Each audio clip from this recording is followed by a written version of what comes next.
All right, I'm so excited to actually make this video today. I've got some O'Shea on my lip, if you can see that. Is it called O'Shea? O-C? O'Shea. Fucking hell, I don't even know. I've got tallow bar. I actually fucking love their tallow bar stuff because I'm using it more than the Vaseline. The Vaseline was getting too excessive. What else is in my bag? Oh, gee. Oh, it's organic, don't worry. Oh yeah, OG. My favorite company that ever made anything was organic, and it's this Vapor. And then it closed, like it stopped. They were all organic, they were all natural, and then I don't know what happened. But if I could go back in time and make that company come back, I've talked to them on Instagram, direct message them being like, do you want me to give you anything? Like, what do you want me to give you to start the company again? So this is so graphic, but my rash is gone because I was on steroid cream. Actually, I'm gonna take this jacket off. And I went to the laundrette today, my beautiful laundrette. It's not just a film that, oh my God, Daniel Day-Lewis was in when I was a child, that we had on VHS. But I had to go to the laundrette to drop off all my sheets and stuff because I asked them to do like a clean where I had the steroid cream in there in all these clothes I was wearing, and then they were like, yeah, we'll wash it all out. So I gave them my like organic soap, and they were just so nice to use it. Like, they're just so fucking nice, man. Like, people at a laundrette are like the best people on the planet. The reason I had to do it with them was because if I tried to do it at my house, it would have taken me like 4 days. And I was like, I'm just going to leave it with them, go back and get it.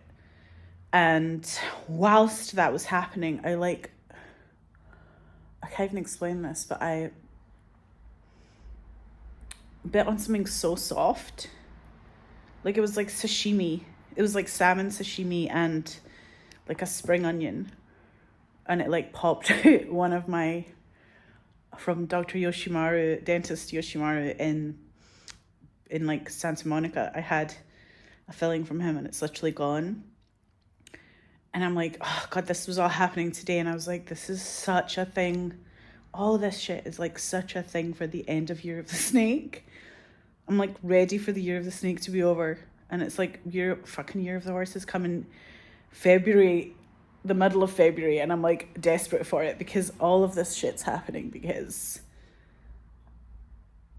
like we're in the end of this like shedding period. So I feel like, because I went to the doctor yesterday, she was like, you're doing so amazing, like your rash is gone. And I was like, well, I'm a Virgo, you told me what to do with the steroid cream. She told me when to do the steroid cream, which is every day. It was such a fucking faff, and I'm realizing I had to do that every day. And then she was like, but you were so good and you did it all, and like most people don't actually follow the rules or whatever of it. And I was like, I'm not fucking with the steroid cream with my skin, so of course I'm gonna be militant about it. And then, God, the other thing was, they were so nice to me at the laundro place.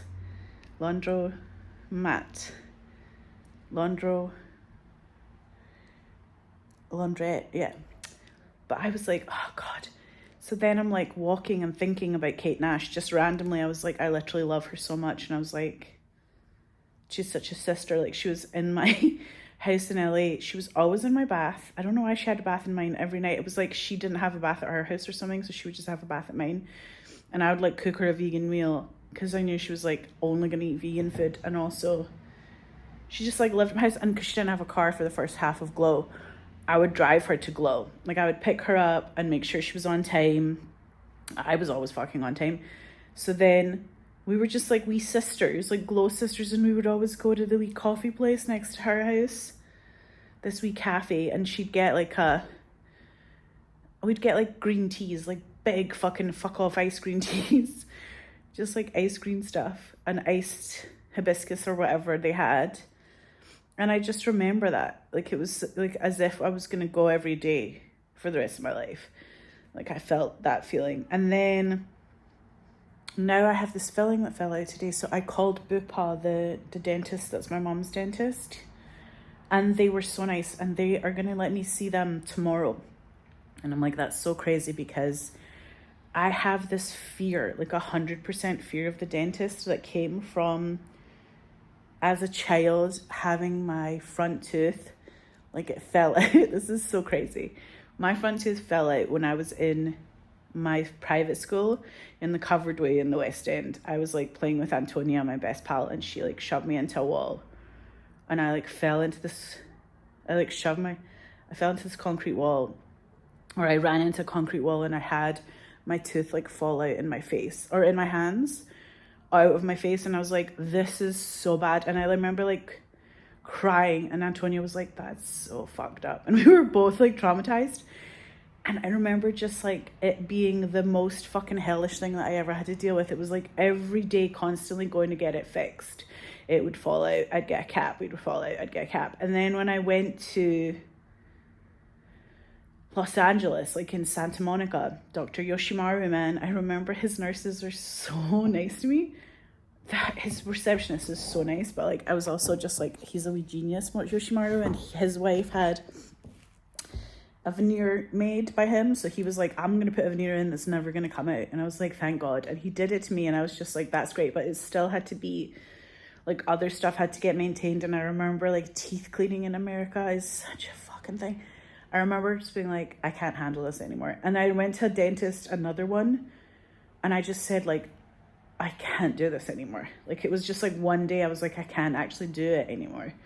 I had been like too fucking traumatized, and I was so scared of it that I was like, maybe I could get drunk. I don't drink alcohol, but I was like, maybe I could like get drunk, or you could like put me under just to do a teeth cleaning. And they were like, you know, you need to figure your shit out. And I was like, yes, I do, because I don't know, man, tomorrow's gonna be the first time I'm going to the dentist in like, it's more than 10 years. It's not even 10 years. It's probably more than 10 years.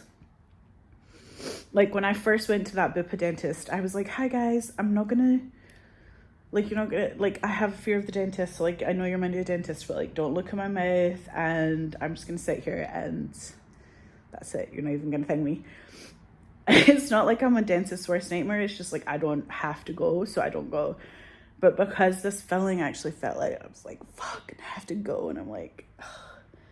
And it is tomorrow. Like, it's so bad. I was like, I am just gonna make this point, because they were like, we have a last minute thing at 11 o'clock, and I was like, okay, I'm gonna go tomorrow at 11 in the morning. And then I actually have a nice lunch tomorrow, so hopefully, oh god, I hope it's like fucking cured or like healed, or I don't know, I hope it's like dealt with tomorrow by my lunch, and I can just be like, okay, and hopefully by the next time I see like my family members, I'll be like, hi, sorry, like I fixed myself, and all my like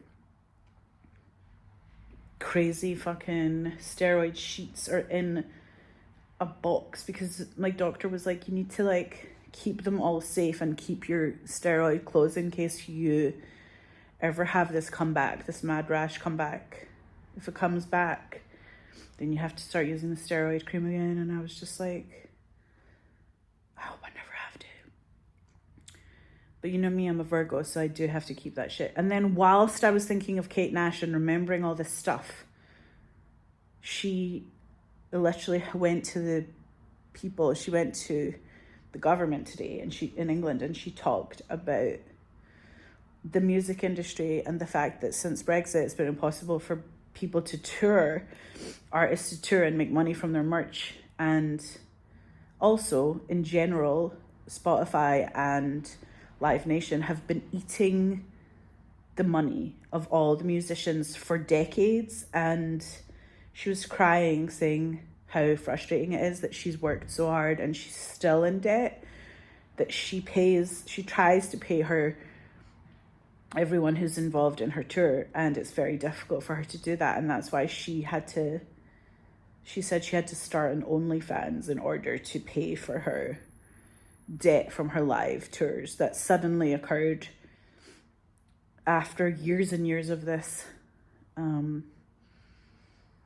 like this Spotify taking millions from artists and musicians being like, yo, I got like 0.0008 pence from this whole experience of being on Spotify. And it's like, wait a minute, that is actually quite fucked up. Plus Live Nation's sucking up all the money from bands. You know, it's really difficult when someone like Kate Nash, who has a following, she can sell out gigs. She has a mass group of people who love her ever since the beginning of her life as a radical artist. She's been out there singing the best songs that there are, but she's also got this massive following, and those people can't even sort it out for her, because even if you're massive, even if you're Elton John, this is an issue. So it's just tricky. It's just really, really tricky. And if you watch what she said, it actually is very moving. And it's funny that I was thinking about her today, and she's the one that actually just talked about how she lost like 70k on her American tour, her most recent American tour, and then all the tours she's done in Europe, she's lost money because the red tape is beyond. You cannot she can't send her merch from Kate Nash like she used to. She can't send her Kate Nash merch with her. She can't declare it when she's traveling because of the Brexit laws. And now it's like, oh my God. So basically, the merch that would make her money on a tour, that would actually give her the money to be able to tour again / not be in the red for like tens of thousands of coinage. You're like, wait a minute, that merch isn't actually allowed into the country anymore. And therefore, even if she gets a local company to like make Kate Nash merch and send it to her new venue and the new place she's going, it's all very like fucking touch and go, and the stuff might not arrive, and there's all these things that happen where if they're delayed, she can lose money. If they're like held up in customs, she can lose money. There's all these things that happen where she's the one that has to take the hit. And she also wants to pay people. Her whole thing is like, she loves paying people. So like, I know her. She's like such a good boss. So great to work for. She wants to employ everybody. That's all she wants to do. But it's like, she's talking about how it's not sustainable. And this idea that the music industry's been sucking the life out of itself for so long. Like, they fired Johnny Cash. I'm always like, wait, what? They fired Johnny Cash? Like, yeah, like, he not only did he build Capitol Records, but they fired Johnny Cash. Like, Capitol Records were like, yeah, we're firing you. Johnny Cash was like, I fucking built this place. He's like, all my albums built this building. And they're like, yeah, but like, we just are firing you now, we're dropping you. And it's like, if they could drop Johnny Cash, they'll drop anybody, like, fuck's sake. So, you know, Prince, Michael Jackson, all these people had a lot to say about the music industry.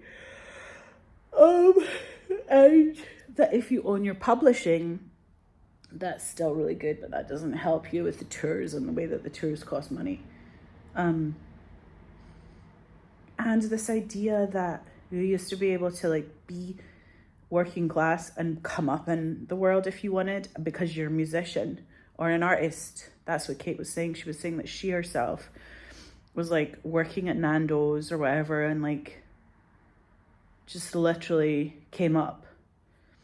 And when she came up, there was this thing called MySpace where everybody could talk to each other, and it wasn't regulated. There were no like labels sucking the energy out of MySpace.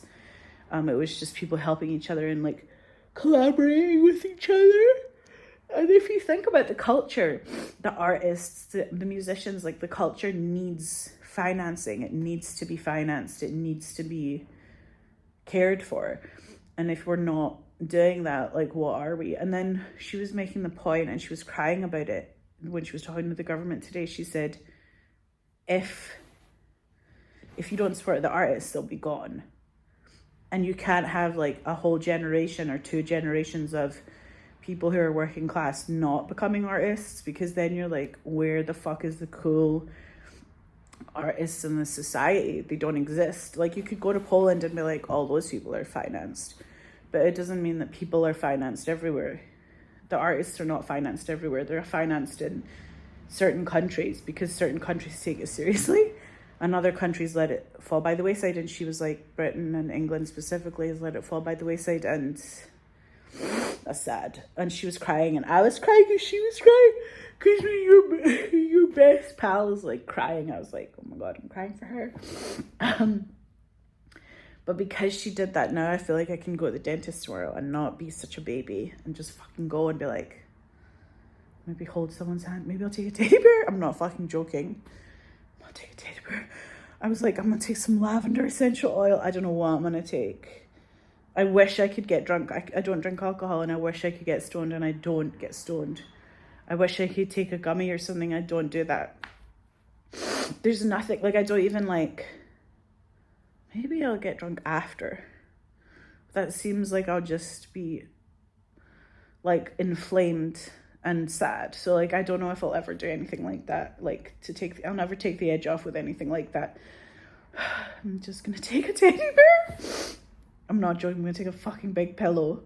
I'm gonna take a big like silk pillow and like hug it while she's like, because it is a female dentist, and we'll be like, oh my God, please don't fuck with me. I'm actually gonna like say to her which teeth I can handle and which ones I cannot. Because it's when they like poke you with that stick, that metal stick. I'm like, don't fucking poke my teeth with a metal stick, guys. Like, I can't handle it. I literally cannot handle it. It makes me want to like just faint or something. If I go in there and I faint, that's not going to be good either.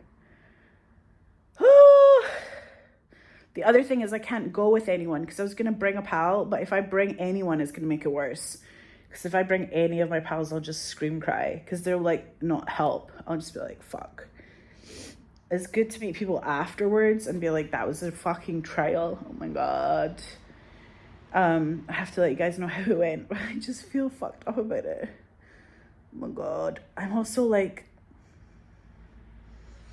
why out of all of the things would a piece of sashimi, like the softest thing, and like a spring onion be the thing that like popped just a certain angle? It like popped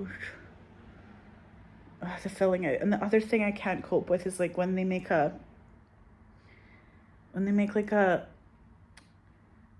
what is it called? They make like a filling, or they make an outline.